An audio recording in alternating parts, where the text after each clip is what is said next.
Well, it is 11 o'clock, so we'll get started this morning with our marketing series webinar. Good morning and welcome. I am Amy Johnson from the Midwest Manufacturers Association office. I'll be your host and moderator during today's webinar. This webinar will last 1 hour with Q&A at the end. The video feature will be used for speakers only. Any questions during the presentation can be submitted using the chat feature and will be addressed during Q&A. This webinar will be recorded and available on each association's web pages located under the Events tab. I will now pass the microphone over to our CMMA Board President, Les Engel.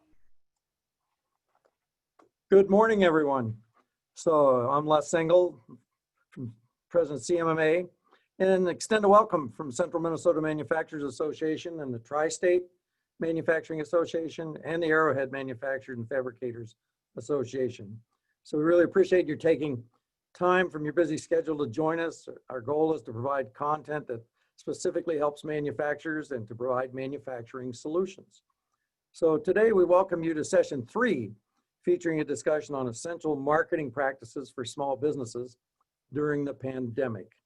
To start off, I'd like to introduce our presenter, Jessica Kelly, CEO of HPZ Marketing. And Jessica is a seasoned leader with more than 2 decades of marketing and finance experience in the business-to-business and business-to-company channels. She has worked extensively within healthcare, manufacturing, consumer, commercial, and software industries in diverse environments, ranging in size from a 200 billion corporation to a startup firm. So her company provides fractional executive marketing services and is a certified woman-owned small business. So thanks for everybody being here, and thank you, Jessica, to explain the details. Thank you, Les. Appreciate the opportunity to speak in front of the team here. Going to share my screen.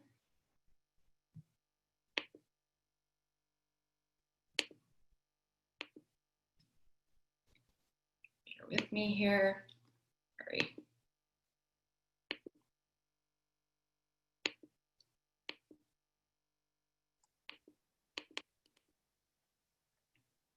Of course, I'm already having difficulties.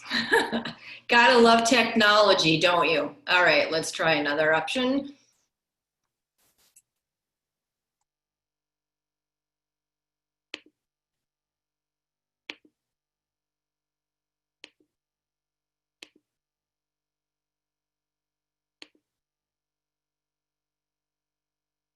How about that? Everybody see it? Looks great, Jessica. Awesome. Thank you, Amy. Thanks for the great introduction here. Manufacturing is near and dear to my heart. I started my career working for Kraft Foods in New Ulm in their processed cheese plant.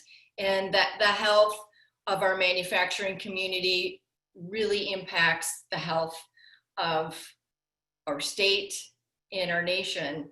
But when you put into relation to marketing, what is one of the first things that gets cut in a downturn? It's marketing.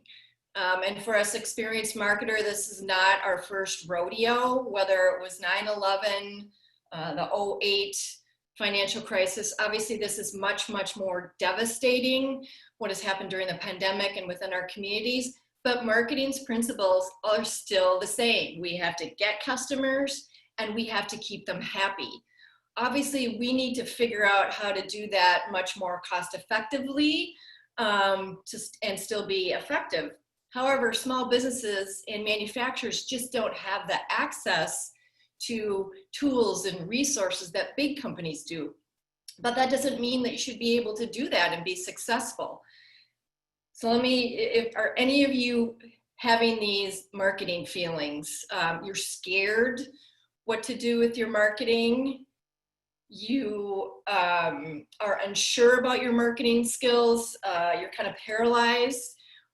don't know what to do. Maybe you've never had to do marketing before, or maybe you're a little embarrassed to admit that you're the boss and you're not confident with that. Well, hey, I'm here to say everybody else is struggling, and I want to give you some tips today to help you in your marketing, in your businesses. Two things that I want to cover is, one, I want to share with you some marketing pandemic research from Gartner, a global research organization, and then give you some tips and tricks from what I've experienced in my corporate world and helping my clients today. Gartner, in case you haven't heard of them before, they are the world's largest research organization, and I use them in a couple companies. And I had access at my fingertips, the best world research, and access to analysts as well to help me with my business. So I'm going to share with you 3 marketing research points. Leading through COVID, brand perception and trust. Not surprisingly, consumers and businesses are holding brands to a much, much higher standard today. In fact, 81% have said, I am not going to do business with a brand that I do not trust. Not surprisingly, but what's really interesting and statistically significant, what matters to drive brand trust is, yes, you need to be a caring brand, which was obviously very reflective in the early days of the pandemic. We're here for you. It also matters to be authentic, but it matters more to be dependable in your brand, meaning do what you say you're going to do. Be transparent. You may not be a big brand, you may be a small brand without lots of money. However, you could potentially stumble in how you're handling things. And I will give Toro as an example. There was one of my companies that I worked for many, many years. And early in the pandemic, they said, executives are cutting their salary, the CEO, the executives 20%, managers 10%, and every single employee is going to have to take a cut. Really, really, really hard and difficult when you have to take a 4% pay cut or a 1 to 2 week furlough. However, think about their businesses. Their consumer businesses were up, but their commercial, absolutely not, with all their inventory. So they communicated that externally, whether even it was a tough decision. But at the same time, they also talked about investing $500,000 in COVID support for the community. Now, I can speak from personal experience. They did that to us many years ago. We lost 2 weeks of pay, but they ended up bringing it back. Those are the kind of things that mean to be dependable and do what you say you're going to do. Be human, be authentic to who you are, whether it's your employees, you're on the lines, your vendors, or your customers and your prospects. That matters, and it's proven that dependability is what you should be focusing on during really, really tough times. The second piece of research I want to share with you is every single year, Gartner puts out a CMO, Chief Marketing Officer, spend survey. And all of us marketers anxiously await for those results. Hey, what are the big companies doing, spending their time, spending their resources on that? Maybe we should take a look at it. And even the big guys, the big behemoth brands, super huge CMOs, they are struggling.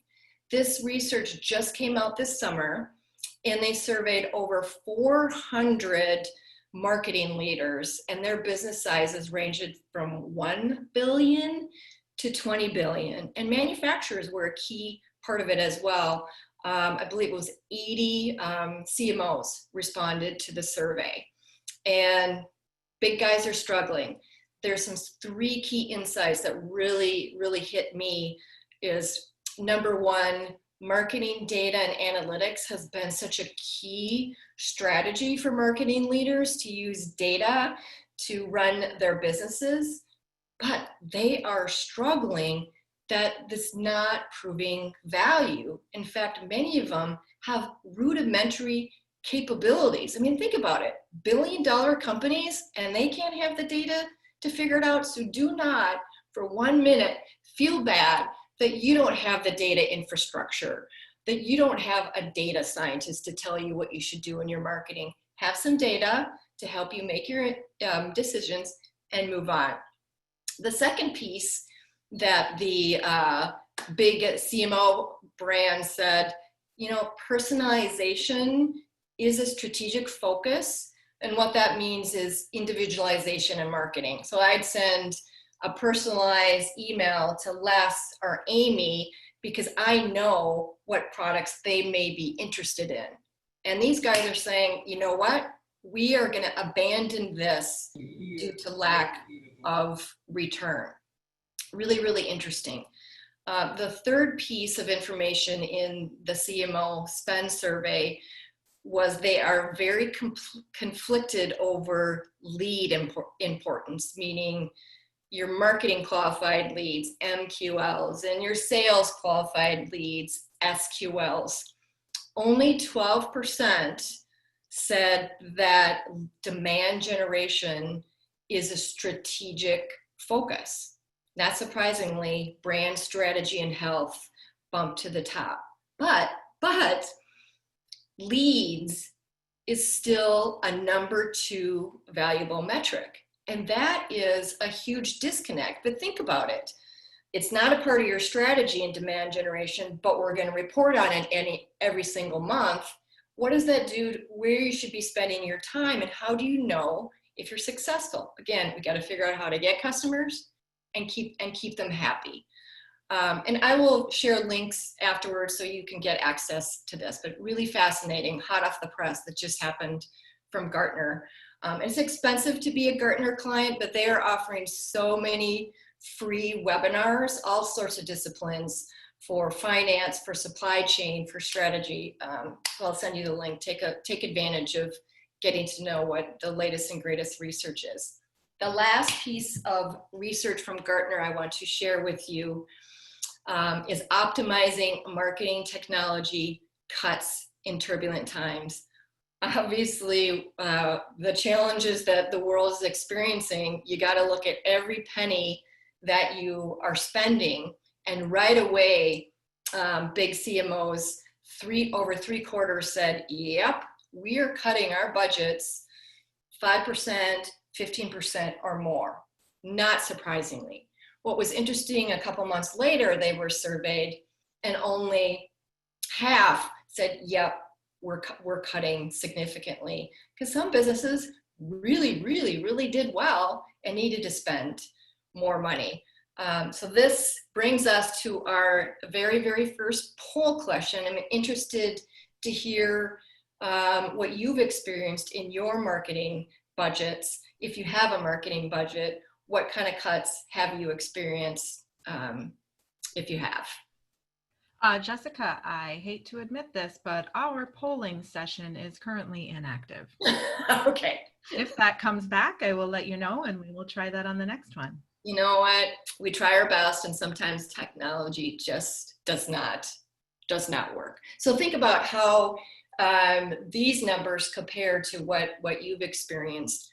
Interestingly, in this CMO spend survey, they're still really optimistic that things may change over the next 12 to 18 months. Big marketing leaders feel really positive that we will rebound. When it was compared to industries, manufacturers said 59% that it's going to have a significant long-term impact. Comparing to financial services, they were a little bit more optimistic, but manufacturing weren't as pessimistic as, let's say, the hospitality. Interesting. What it does, and I'm sorry, this slide is really busy, but getting back to marketing technology and what that means. Do you have Salesforce as a CRM, customer relationship management system? Do you have Pardot? Do you have HubSpot? That is what is considered marketing technology. And this example here, that they spend on their budgets 26% on just marketing technology. So the example here is a business has average of $500 million. They have a marketing budget of almost 50 million. Wouldn't that be awesome, having that large of a budget? Yet 13 million is due to pay for the tech stack. But what's really crazy is half of that money is not even being used. So they're buying this technology and it's not being used. So think about every dollars and cents, what you can do. Put it to the bottom line to increase sales or invest in it elsewhere. And there is a push, and you probably may be struggling with this, of how do you get your digital house in order? How do you become more digitized? And there are 7,000 marketing technology tools out there, and every single one of those companies will try to sell you, we can improve your staff productivity. We have AI to predict how long it takes you to get a new customer and the leads generation. But beware of the dog and pony show. And if you do have existing technology and it's not working, go back to your vendor, get out of it, or renegotiate.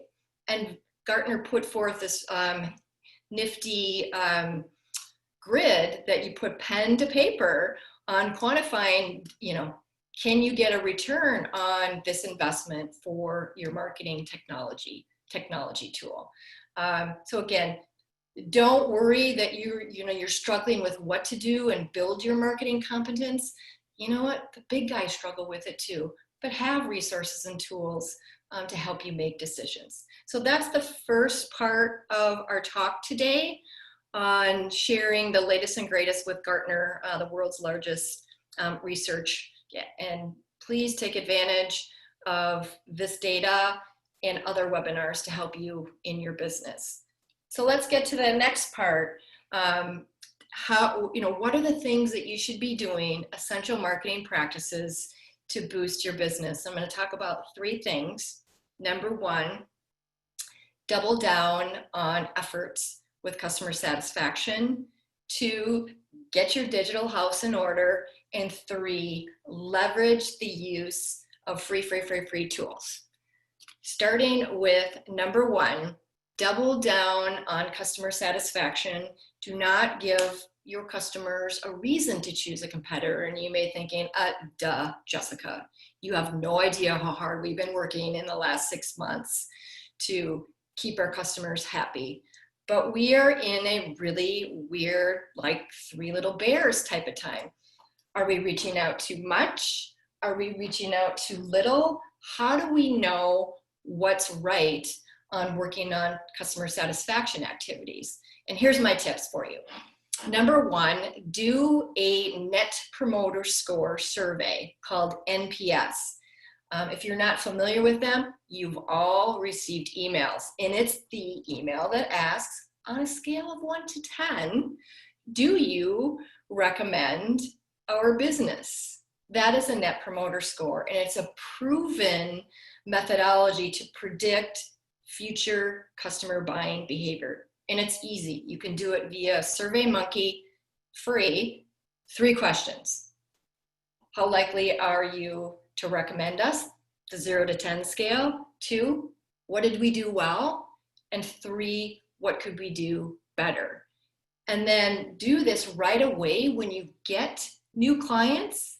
When you are at your most risk, most vulnerable in signing them on the dotted line, they may have buyer's remorse. So do that to measure satisfaction right away, and then figure out the timing. Is it once a year, or is it after each huge project implementation phase? And then before you know it, you actually have quantitative data to see how well you are or are not doing in your customer satisfaction, versus just trying to recall, how do we do in March? How do we do in April and May? That was 6 months ago. That's like 6 years, dog years in the pandemic world. So I highly recommend doing an NPS survey. The second is a sentiment pulse and outreach. And you may be thinking, Jessica, what do you mean by this? What I mean is everybody plays a role in supporting customers. The lights are on because of customers. They may not be customer facing, but everybody has an impact. And I would make all my team members call customers, and they, believe me, they hated it. They were scared. What do I say? What do I ask them? What if they yell at me? You know what? They're just people, and it shows that you care and you want to know.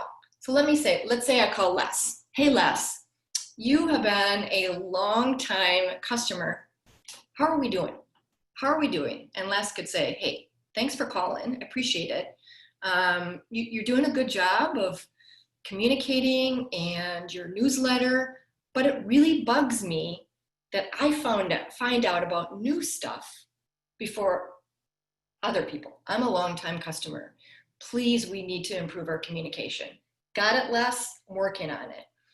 Have other cross-functional departments call clients. Have your accounting people call the finance people. They may learn new stuff and get insights that you can share across the whole organization. Your technical team, your engineering. You can all learn from that, do better, be a better vendor, be a better customer. The other thing that I recommend is doing a win-loss analysis. And you say, all right, what does this mean? After every deal, after every new customer that you do get or you do not, give them a call and ask them why. And I'm embarrassed to admit that I didn't do this enough in my corporate experience because it's hard. I mean, think about what you have to do trying to keep the doors open and running your business. We don't have time. And it's also scary to be vulnerable. Why weren't we picked? Do we have a people issue? Do we have a leadership issue? Do our products suck? What is it? But again, like NPS, you get them on the phone. How was the selling process? How was it working with our sales team? If you can share, who else did you consider and why? What did we do better? What can we do better? What did we do well? And use that insight to improve your customer satisfaction of the existing customers that you have. The last thing that I will recommend is sending care packages. We are all experiencing digital fatigue. We're zoomed out. Thank you for spending time with us today on a Zoom call. Our email boxes are simply overflowing with offers and requests. And your emails, your carefully crafted emails, may not necessarily get through. But we're all, as you know, people and businesses craving connections. So like a trip to the mailbox is a treat. I use a service called Send Out Cards, where you can create customized cards for your clients with messages, celebrating successes, letting them know how much you care. And it's a really good quality card. Again, I'm a branding person. I am very picky about quality. And you can send gifts as well. Send them to let them know that you care about them. So those are a couple things that I recommend on what you can do to be smarter and stronger on your customer satisfaction to take care of your existing customers. Number 2, essential marketing practices, as I've alluded to, get your digital house in order. Spend time auditing and updating your digital assets. And you may think, what the heck is a digital asset? I don't know what that means. A website is considered your digital asset. And it's a pain in the butt. It's tedious. And it's hard to justify spending time on it. But if you don't, it could negatively impact your brand and prevent you boosting, your success in the Google digital world.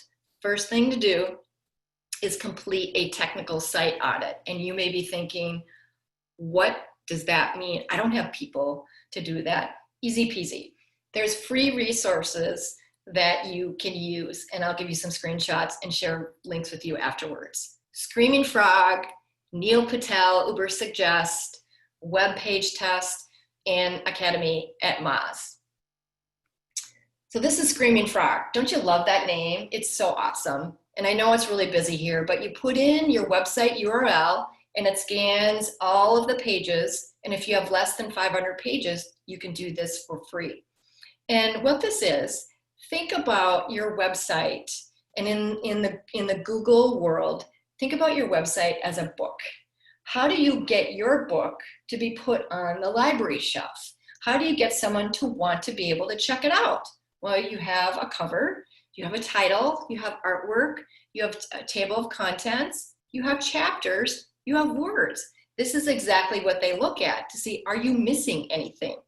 If you can see here that it says meta description, what that is when you're typing on Google and the words that it displays, that's your meta description. Is it missing? Is it irrelevant? Does it need to be updated?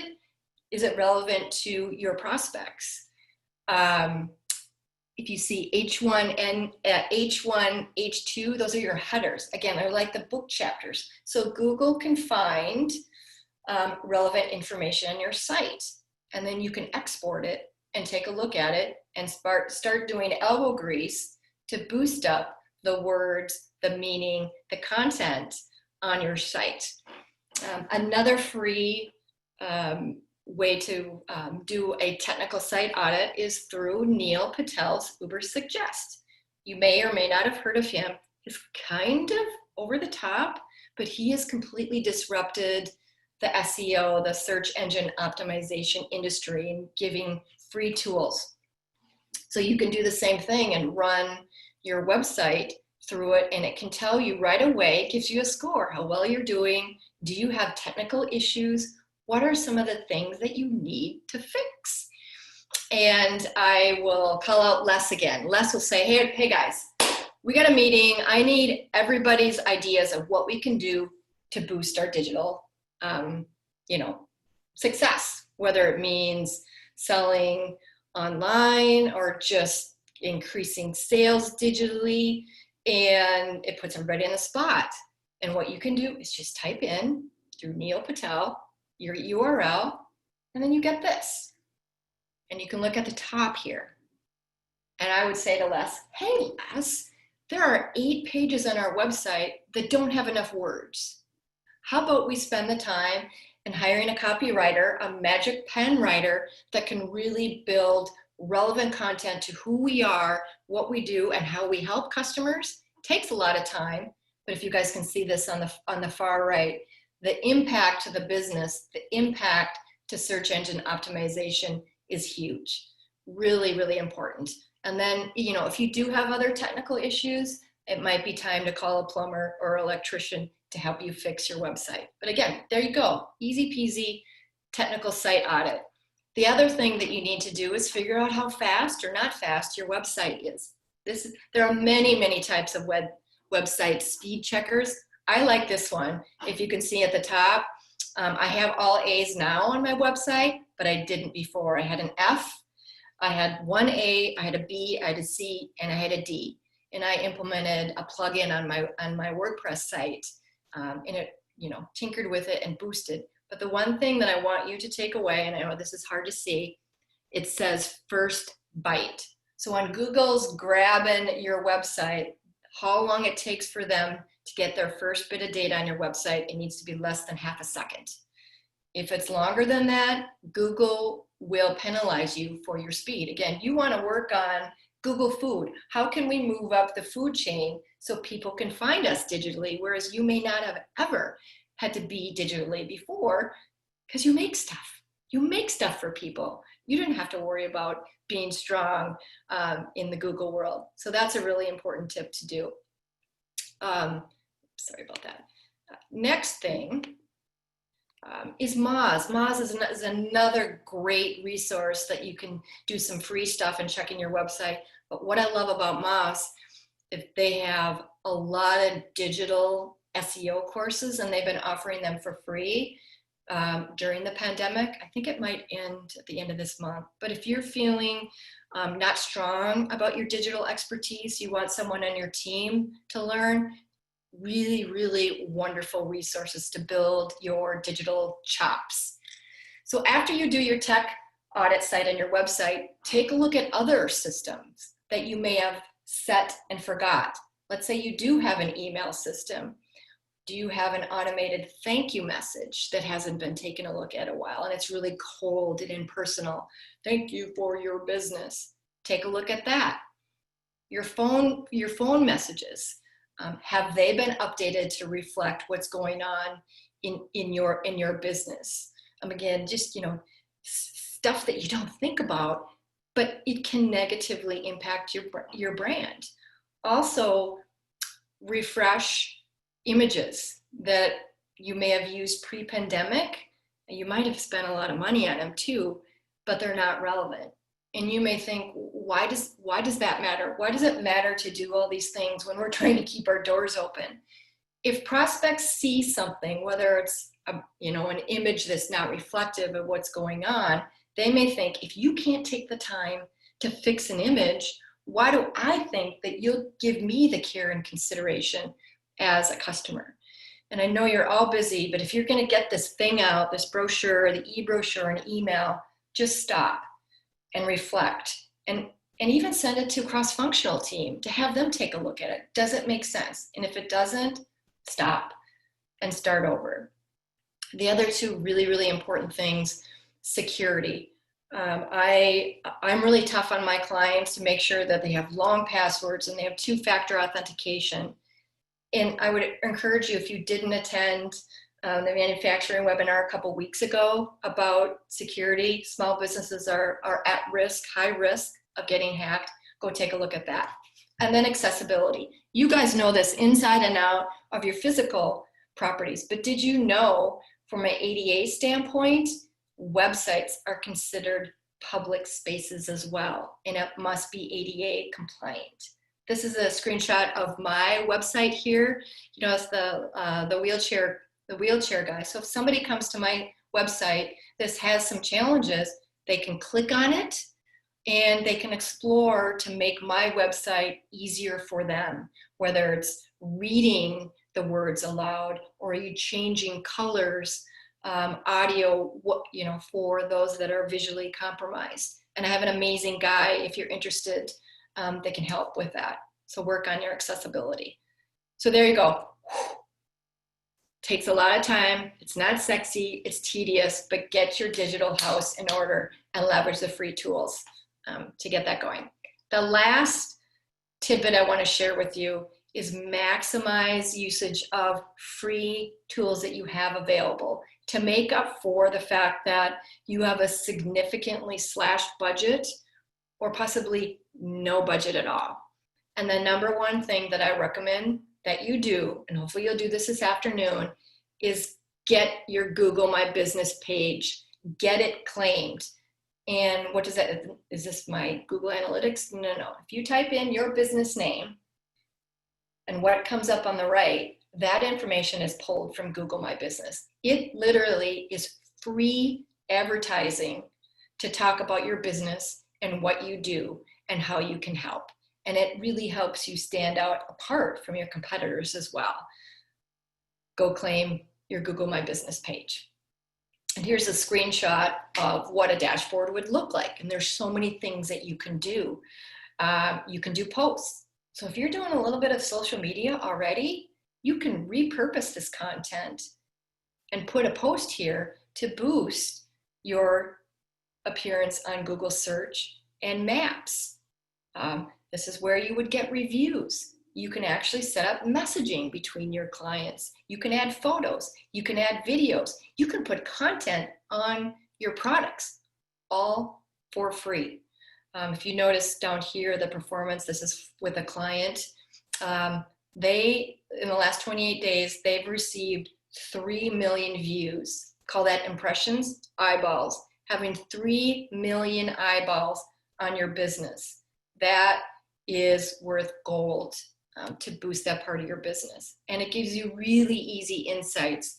Here it shows where, on a time frame, who found you on search, who found you on maps, what did they do when they visited you? Did they visit your website? Did they call you? Really incredible insight. When did they call? What time of day? With all your photos, how does that compare to your competition? And there was an interesting research that was just done. Oh, here's an example of a post that I did. You can create offers. You can add events. You can add COVID-specific messaging related to your business, whether it's for your staff or prospects. Again, free research. A company did a survey of 800,000 businesses across the US and a little bit in Canada, over 200 cities. Only 4% of businesses utilized Google My Business. It is an incredible competitive advantage. And again, it can highlight who you are and as your brand. So go claim your Google page, and I will provide a link on that as well. The also thing you should consider is advertising. And I liken it to diet and exercise. You can't lose 25 pounds without doing that, without the hard work. And Gartner will tell you, when times are good, you should advertise. When times are bad, you must advertise. You can't go dark and expect to make up where you were and make up that. And that can actually, if you have competitors that are not advertising, it's a huge advantage. If you were a Google advertiser in 2019, you may already have a COVID credit, but they offer credits to new advertisers, and you can do it really cost effectively. I have a client that has a really small business. This business hopes to achieve $150,000 in revenue in their first year and spends about $400 a month on Google advertising. So the efforts in Google My Business and a little bit of advertising has really boosted the awareness of this client's business. The other thing you should possibly consider is getting on YouTube. If you have some videos, create a channel. And I have to admit, as a brand person, I really fought YouTube for many years because you don't know what is the next video. You can't control the brand. But I didn't get enough traction with Vimeo is what I use. So I threw in the towel. And think about it. Everybody's online. YouTube is the #2 search engine after Google. And you don't have to have perfect videos. You don't have to have money. All you need is a phone and post it on YouTube. And their functionality is improved so much that you can talk about your video in 5,000 characters. Think about the search engine optimization and rich keywords that can help boost it. And put it on Google My Business to post it there, to leverage that content. I know it's overwhelming as a business of, which platform should I be on? What should I do? What should I spend my time?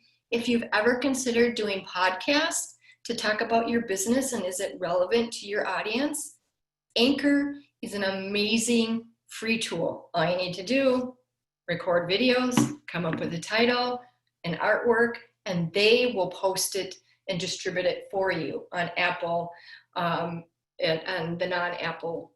And again, another way to reach your audience. Also, don't forget leveraging your local and neighborhood platforms. You may not do walk-up business. You may be manufacturing and shipping your products all across the country or the globe, but that doesn't mean your community doesn't want to know about you. And you can post for free a couple times a month on Nextdoor. Alignable is another business-to-business platform. I have a client that has gotten business from it. I've also had feedback that it might not be the best, but again, take a look at it. Again, how can you get your voice out there? How can you tell your story? How can people find out about you? Leverage those free capabilities. And the last thing, besides doing a tech site audit, Google My Business, is ask for reviews. Google rewards high quality content.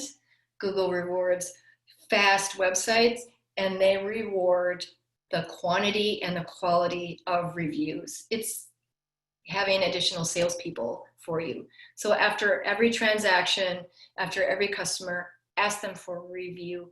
People want to support local businesses. They want to support the manufacturing community. Ask them for reviews, and that can help as well. You can send a link and an email and make it easy that they can give you a 5-star, click some attributes that you're wonderful to work with, and say a few words. And then you can take those reviews and put them on your website as testimonials. So ask for reviews. I know I talked a lot.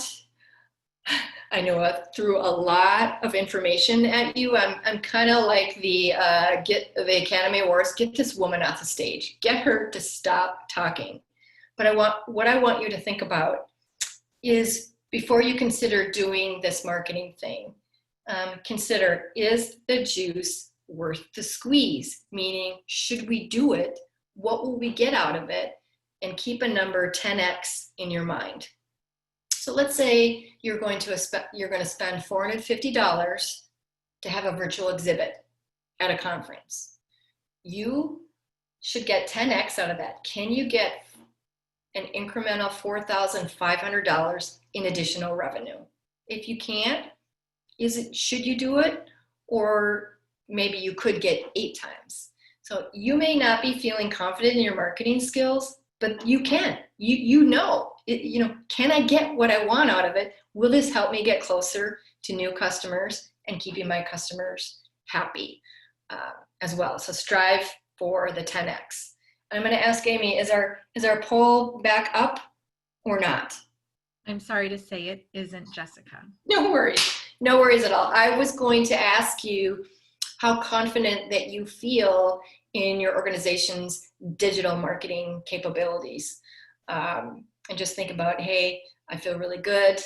We could do better, or we don't have it's a non-existent. Hopefully these tools have helped you. I am grateful for the opportunity to be in front of you. Like I said, manufacturing is near and dear to my heart. It'll be interesting what happens with Enterprise Minnesota of the focus groups and what they announce in the latest state of the art in manufacturing. I know when last year it was about how you can attract talent. Not as much was spent on training. And this is all about marketing, because you may have prospective employees. They may ask, what did you do to protect your employees during the pandemic? Customers and vendors may ask you, what did you do to address diversity and inclusion? And you can all help shape and share that information digitally so people know who you are. So QR code, if you can see that. Love to connect with you on LinkedIn. And if you like this crazy corporate marketer and entrepreneur pioneer, Jessica Kelly of HPZ Marketing, care to offer a review, would love to chat. My tagline of my business is accountable marketing, no BS, okay? We need to make sure that we are here to help customers and make our businesses sing. So with that, I'd love to open it up for questions. And even if it goes after the noon hour and you want to chat a little bit further, happy to stay over or have a conversation offline as well. Well, Jessica, this is Amy. Congratulations. First and foremost, I want to say that we have exceeded 100% participation today. Wow. That is a first for our webinar series, so super exciting. Wow. We do have a couple questions that have come in on the group chat, and as mentioned previously, if you do have questions, feel free to submit that either privately or publicly, and I will be sure to relay that to Jessica here. One thing that I would like to reiterate that Jessica did mention, I heard you give a shout out to a prior webinar. It was cyber and data privacy. That is available on each of our affiliate websites. If you were to go to the website for either CMMA, AMFA, or TSMA, it's under the events tab and there's webinar recordings, and that will also include this one here in a few days when we get that on there. We try to get those on as soon as possible. So moving on to our Q&A, the first question that was submitted, who is the best Minnesota vendor to get, excuse my ignorance, Pardot and Salesforce working smoothly? Our vendor pulled out of the business. Oh boy, that I was going to mention the on the Dog and Pony show.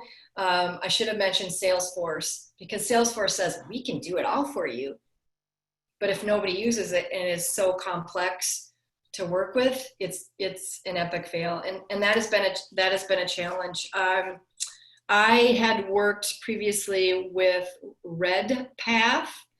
They're a good group, but I can also ask my community as well, who's done a really, really good job in the last few months with that.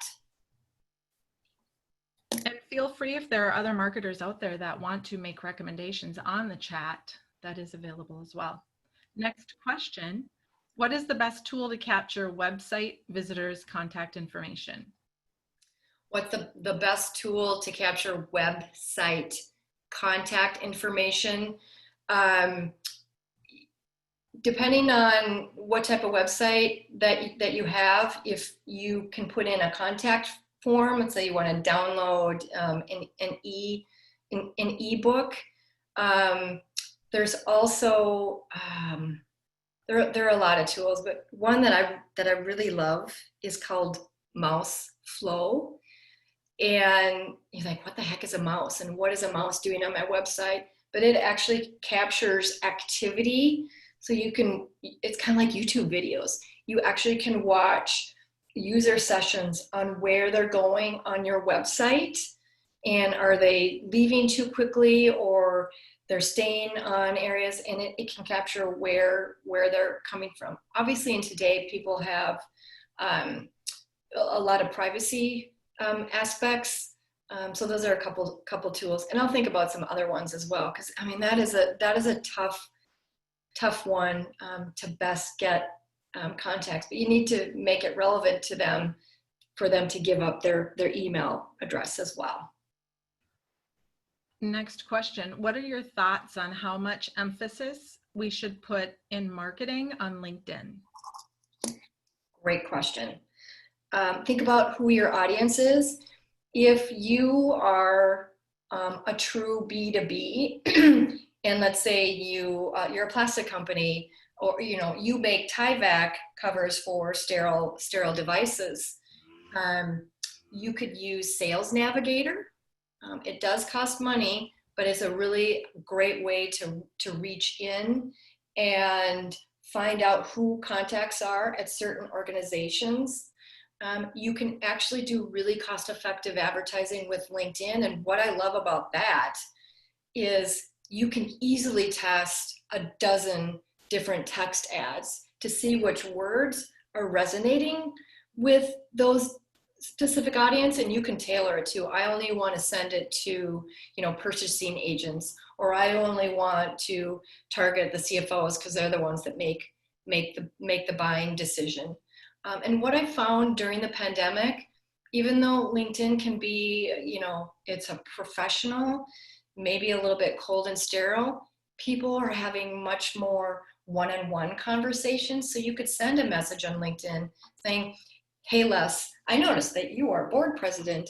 I have a business and would love to chat further. Great, let's do this. If this is not your audience, then don't necessarily spend time and effort on that. And there was another thought on LinkedIn that I was going to say.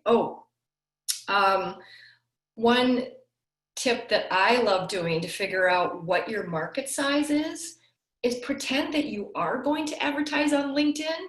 Just keep checking the boxes, but you're not going to spend. And it gives you the opportunity to figure out which industries do you want to target, which specific companies, and it'll let you where they are, and it will give you a size to figure out. Let's say your board is bugging you, saying, you know what, you need to grow 5%. But if you take a look at your market and there's no way you could grow 5%, at least you have data to help support it. So I know it was totally long-winded, but LinkedIn is a really good opportunity to dig in to get to know your target audience, if it is your target audience. So in that regard, Jessica, which social media platforms should we be using? That is an incredible, these are fabulous questions. Think about the 10x. Think about the time and effort. Does it matter for you to be on Facebook? Is that a target audience? If it's not, put it away. Are they on Twitter? If they're not, don't do it. Are they on Instagram? Obviously that, that's a beautiful and image, but if you're trying to show the amazing solutions that you have, and it could be a target audience, do that. Pick one, pick two, and let go of the worry that you have to be on all platforms. Or maybe it's not worthwhile to be on these platforms. Maybe you should be building your Google My Business to tell your story that way. It's okay to free yourself for those challenging decisions. I'm not a fan of Facebook. Instagram is a challenge to convert people. LinkedIn is really nice. Heck, depending on your audience, I have a client, it's in the healthcare. And the audience skews really young. We got on TikTok. Figure out, again, tying back to who you are, and pick one so you can spend the time. Thank you. Next question. How much should our organization invest in marketing? That's the $1 million question, isn't it?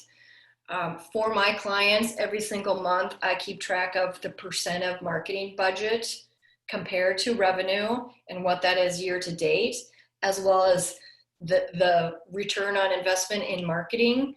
For really small companies, it might not be out of the ordinary to spend 15, 20%. 10% is a good number, but you have to do some elbow grease. Figure out on an Excel spreadsheet, what do you want to do as a business? If you expect to grow, 5, 10, 15%, you're going to have to invest in more. I do it along the customer journey to figure out where gaps are and where we should be spending. Add your people time as well. So it's not just hard dollars. Let's say all your executives spend a big chunk of their time with existing customers.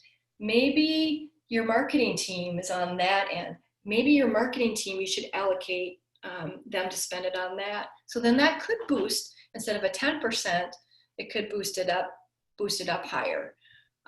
So there's no magic number depending on your industry, but think about, is 10%, does that freak you out? But where do you want to grow? What do you need to do to get to a 20% to achieve your business? And I do this for clients too of, well, my marketing's not working. Well, where should we be investing? Great, thank you. So next question, what type of marketing should we do? What type of marketing should we do? And I alluded to it in the past one. Think about your customers and prospect on their journey, from when they first are aware of you, from when they kind of raise their hand and say, hey, I'm interested, to getting the deal, to keeping them satisfied, and then getting them to do a review and be an advocate for you.